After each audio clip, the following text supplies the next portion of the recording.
Chapter 4. Becoming a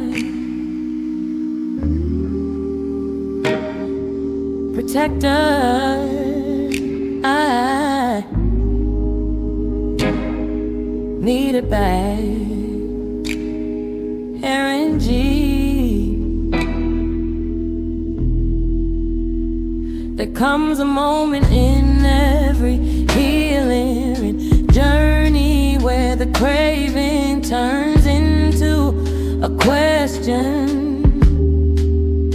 What would it look like to give myself what I never received? This question arrived for me, not as a gentle inquiry, but as an urgent demand from a part of myself that had been waiting patiently for someone else to show up and do the protecting, the nurturing, the unconditional loving that I had always needed.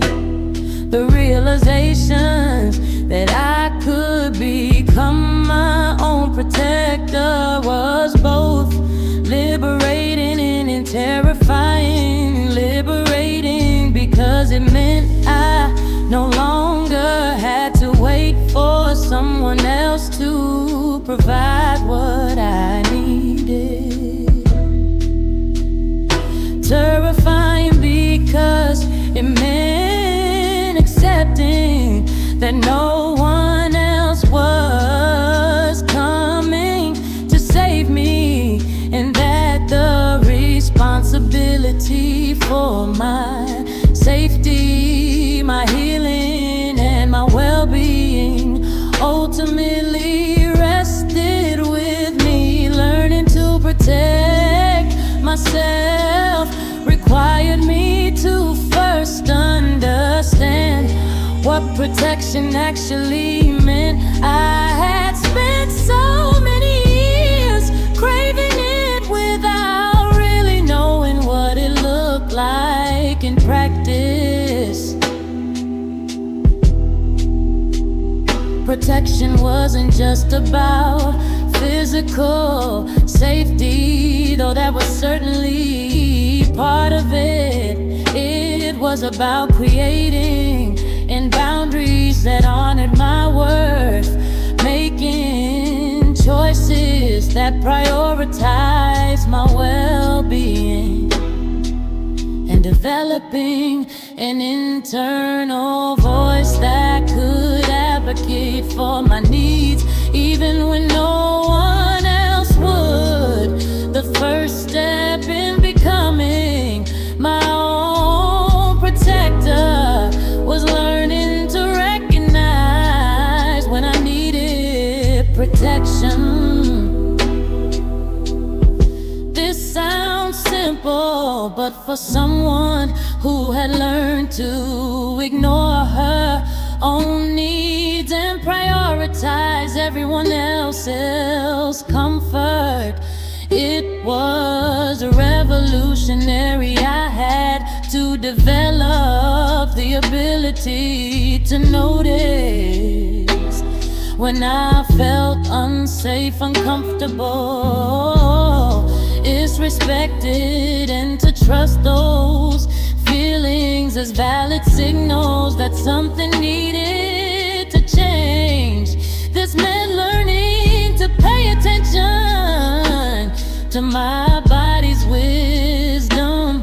My nervous system had been trying to protect me all along, sending signals through tension, anxiety, and discomfort when situations or people weren't safe for me.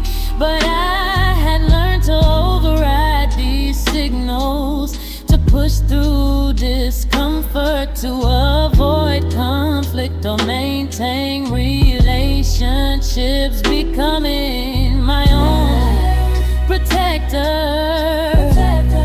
Man, learning to listen to these internal warnings and take them seriously. seriously, I began to understand that protection often looked like saying no. No to requests that drain my energy without giving anything back. No to relationships that required me to diminish myself to make others comfortable.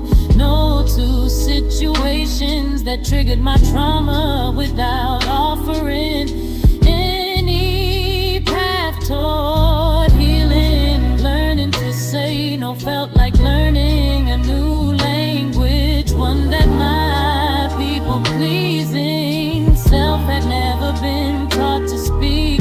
Protection also meant learning to say yes to things that distance supported me. Yes to rest when I was tired. Yes to boundaries that preserved my peace. Yes to relationships that celebrated rather than merely tolerated me. Yes to opportunities that align with my values and dreams rather than just my fears and insecurities.